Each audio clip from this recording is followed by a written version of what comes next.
The unused default name for Trainer Blue back in Pokemon Red and Blue and Green was supposed to be Sony. Now, the reason for this is that, well, basically the protagonist's name would have been Ninten, which would have been a reference to specifically Nintendo, and Sony would have been a reference to, well, Sony, the company. And this is because Nintendo and Sony back in the day actually had massive lawsuits against each other and generally were kind of hating each other for the most of their history. The reason for this is because they were supposed to work on a console together, but in last minute Nintendo pulled out and decided to do a console with a different company, and instead Sony had to do a brand new console on their own, which became the PlayStation. And as such, as a little bit of a jab and a joke within the games, you can actually see that the developers for Pokemon Red, Blue, Green actually were going to use Sony as a name, but it never ended up happening. This is one of the characters that you of course see in Pokemon Let's Go Pikachu and Eevee, and he is your rival. Now, his name is actually a reference to the Gen 1 counterpart, since he basically just fills the role of, well, Blue, who is his counterpart, aka tracing him. He's tracing the steps and the actual, well, path of what Blue did within that game. So it's kind of a cool name. In Pokemon Gold and Silver, if your rival, aka Silver, has a Totodile as his starter, we will have an underlevel Croconaw at level 16 when normally it should evolve at level 18. This happened again when he had a level 20 Haunter, when normally Ghastly evolves at level 25, which is kinda weird, but it's just a bit of an oversight. In screenshots of Pokemon Emerald on the Japanese Nintendo website, there were actually references to Brendan being referred to as Rold in Japanese, which of course could be a reference to Emerald, like the last 4 actual letters of the word Emerald, which is kind of an interesting one. Then there is May from Pokemon Emerald. Now, if you go to Rustboro City, after you finish things up there and you head down to the southern part of the actual city, you'll find May, and this will only happen if you play as Brendan. If you play as May, it's a bit of a different one,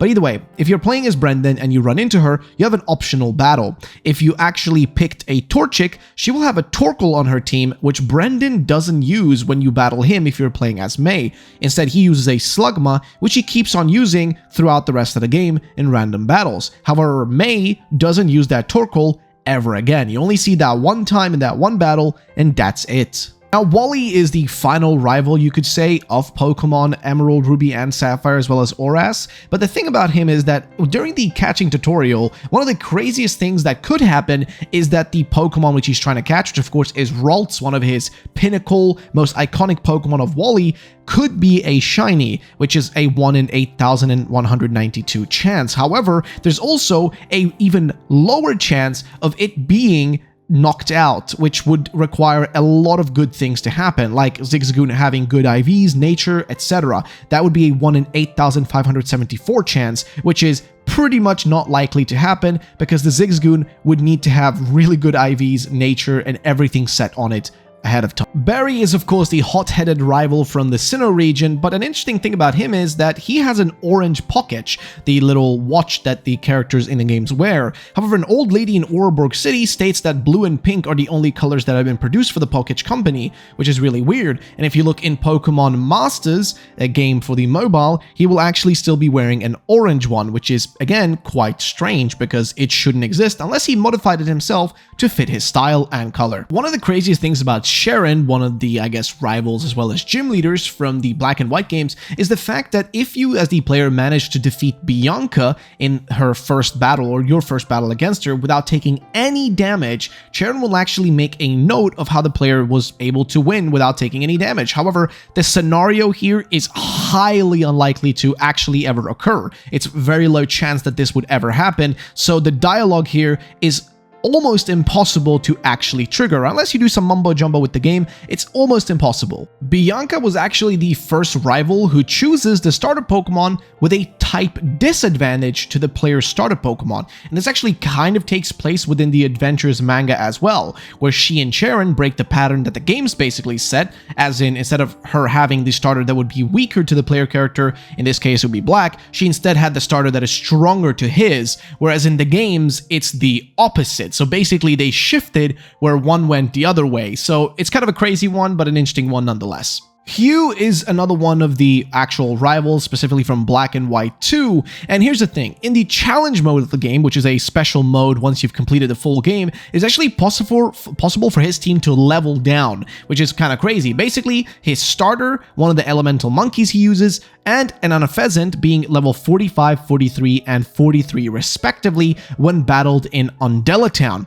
However, all three of them will then be 2 levels lower when you battle alongside him in Kunosa Town, which is just really weird. Basically, his Pokemon level down, which normally shouldn't take place, but probably an oversight within the development. Comment down below, what is your personal favorite rival in any Pokemon game? Let me know in the comment section who and why. Callum and Serena in Pokemon X and Y actually had different names originally. In the pre-release media, they referred to Callum as Xavier, and as for Serena, her name was supposed to be Yvonne in the actual pre-release of Pokemon X and Y. Now, N wasn't technically considered a rival back in the day, but he was kind of added as a rival or considered and labeled a rival in Pokemon Masters EX. But on top of that, also, he used all 17 of the available types back in Black and White when he was there, so every single typing was used by him. Shauna from Pokemon X and Y is the only rival who actually offers a trade to you, and you get to basically trade to her after you've beaten the main story of Pokemon X and Y. And this is after beating the game. Shauna will then offer you a perfect Generation 6 starter Pokemon with perfect IVs, and it's just one of your choice, and this is a post-game Pokemon for you to use. As for Tierno, another one of the rivals, after completing the main story, you can actually find Tierno in Coumarine City, asking to see dance moves. And no, we're not talking about actual literal dance moves, rather stuff like Dragon Dance and Swords Dance, just kind of being weird. As for Trevor, and this also includes Shauna, you only battle Trevor twice, which is the least of any rival in the main series Pokemon games as of right now. Now we're talking about Hau. Now he is of course from Pokemon Sun and Moon, and just like Silver, Hau has an underleveled Pokemon. Now in Ultra Sun and Ultra Moon, in the 4th battle, Hau has a level 16 starter, Dartrix, Bureoni, or Torracat, even though the Alolan starters don't evolve until level 17, which is again a bit of an oversight, or just because they felt like doing it to make it a little bit harder, or easier, whatever way you want to look at it. As for Gladion,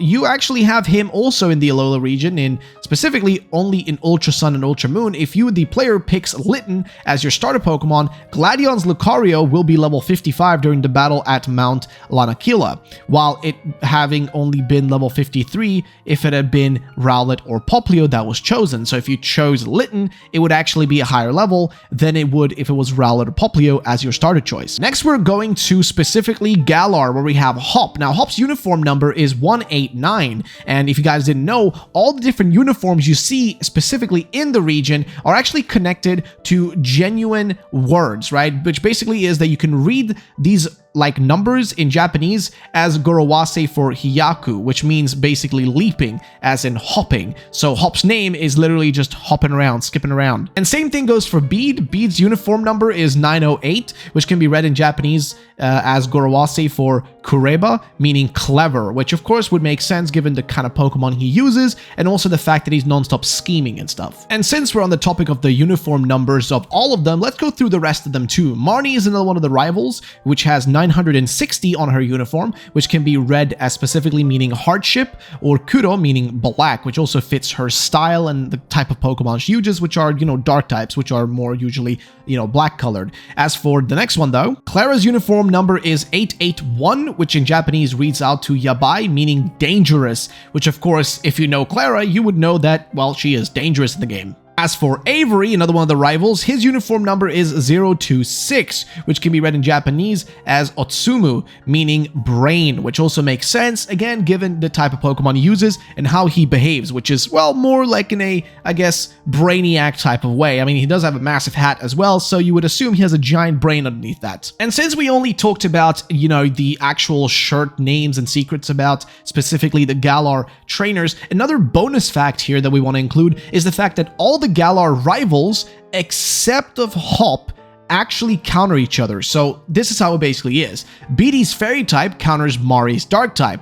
Marnie's Dark type counters Avery's Psychic type. Avery's Psychic type counters Clara's Poison type, and finally Clara's Poison type counters Beatty's Fairy type. So it goes in a perfect little circle as they all counter each other in one way. So kind of an interesting little fact I wanted to include. Then we have, of course, the latest generation Pokemon Scarlet and Violet, where we have Nemona. She's actually the first rival to have completed her Pokemon journey prior to the events of the game. She was actually the first one to complete her journey. And also another fact is that if you go to Nemona's house in Pokemon Scarlet and Violet, her parents are not there, and on the wall, they seem to have an Ash Greninja painting seemingly, and who knows, maybe we'll see more about them in the future. As for Arven, we have quite an interesting one. Excluding Mabustif, which is one of his main Pokemon, the rest of Arven's team and Pokemon are actually all related to food or cooking. Cloyster represents oysters, Toadscroll represents mushrooms, Gargonicle represents salt, Scovillain represents peppers and spices, and Gradent is known to collect and store berries, which all makes sense given the fact that,